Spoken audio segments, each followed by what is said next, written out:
ever gone on a service call, walked into the customer's home, taken just one look at the problem, and known immediately what was wrong? And assuming you made the correct diagnosis, have you ever gone on to complete the call in only a few minutes? All right, let's see what you got here. All right. Problem right there. You need a new flapper. All right. Oh, a what? Do not worry. Got one in the truck. I'm going to be right back.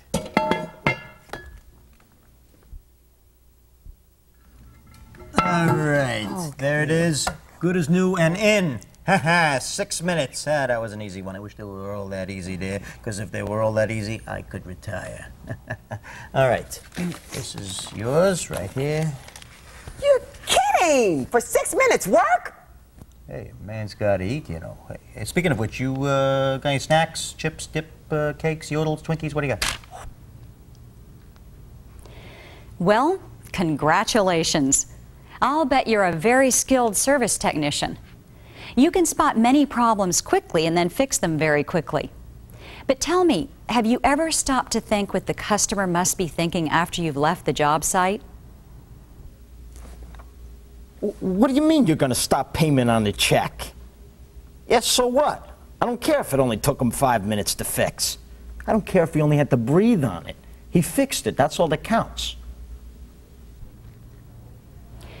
I hope that scenario hasn't happened to you, but I do hope you see my point.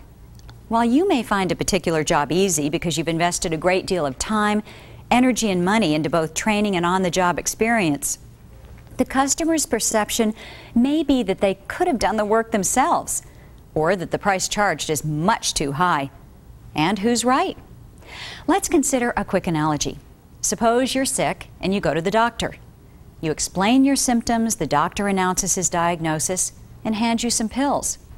Now, his service charge is not reduced because he spent only a few minutes examining you, is it?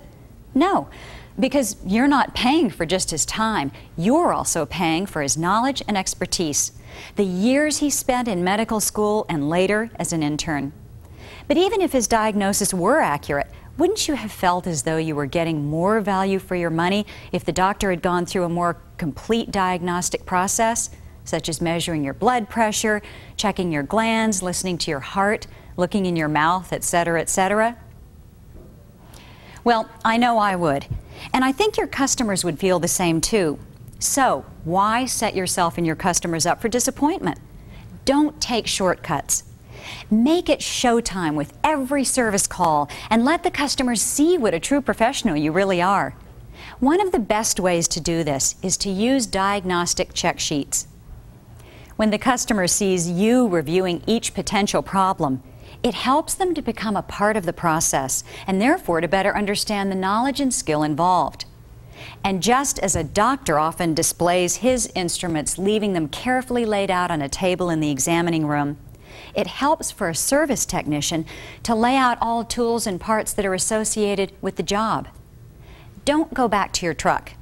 Search for just the right size and shape widget and then return to the job site with it in hand. Bring the whole selection with you and neatly lay the individual containers on the floor so the customer can see the selection process as it takes place. Oh my goodness, what is all of that?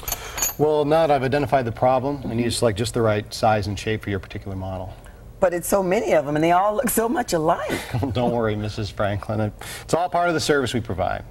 And fortunately, I've seen the same problem before, so thanks to past experience, I think I'm going to be able to save you some time. You won't have to take the whole afternoon off from work after all. Oh, great, because I am swamped at work. I have this project on my desk that needs to be out this afternoon. Well, I'll get you out of here as soon as possible then. Oh, great.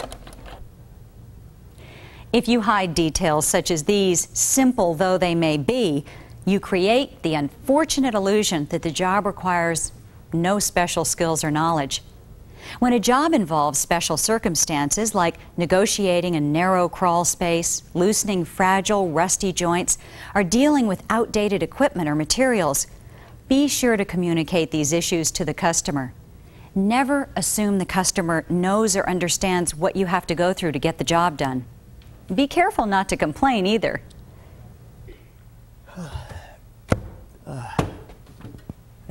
I gotta tell you, that has got to be the worst looking disposal piece of crap I've ever seen. How long has that thing been there? I mean, that thing was probably there before this dump was even built. I'm telling you, unbelievable there. I gotta tell the guys about this one. All right, already. Unbelievable. That's enough. Just give me the bill and get out. The idea is to educate and inform the customer, not to whine or insult them. After all, you want to provide the kind of great customer service that increases loyalty and builds repeat business. And one more way to do that is to be diligent about completing your invoices.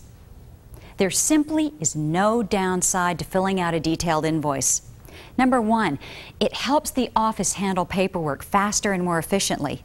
Number two, it helps the customer understand the work that was done and avoids potential complaints by enabling the customer to justify the cost to a spouse or other decision maker. And number three, it helps the dispatcher, service manager, or shop owner handle complaints if and when they do occur. It's up to you, the service technician. Not only is it your show, but you're the one selling the tickets. So why not take the necessary time and follow the proper steps that will make rave reviews for every performance? Of course, there are times when a job seems easy. That's because, as Contractors 2000 service technicians, you're darn good at what you do.